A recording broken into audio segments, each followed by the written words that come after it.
5 days from now will mark 3 years since Breonna Taylor was shot and killed in her apartment by officers executing a no-knock warrant, a warrant we now know was using false information.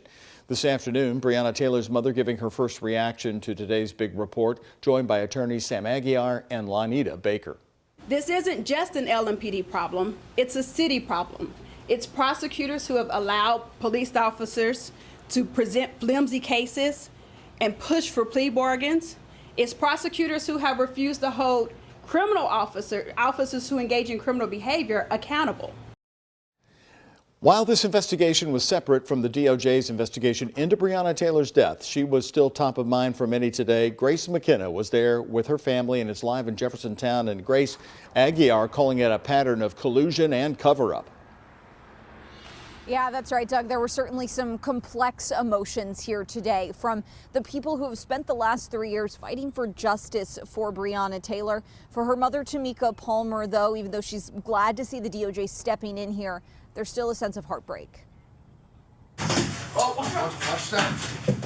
Nearly 3 years after her daughter was shot and killed during an LMPD raid, Tamika Palmer says this day isn't a vindication. It's heartbreaking to know that everything you've been saying from day one has to be said again. Palmer and her attorneys addressing the scathing DOJ report sparked in part by Taylor's death. It didn't start with Tayon, it didn't start with Breonna Taylor. Attorneys Lanita Baker and Sam Aguiar said the investigation shows a long-standing pattern of bad behavior within LMPD. They say they're encouraged by the DOJ stepping in, but will be watching closely. Well, I didn't see in there that they need to get rid of everybody in upper command staff, and I didn't see anything in there that said that, anybody that's been, they need to go back and retroactively hold accountable some of these officers that were doing some of these things that are absolutely terrible.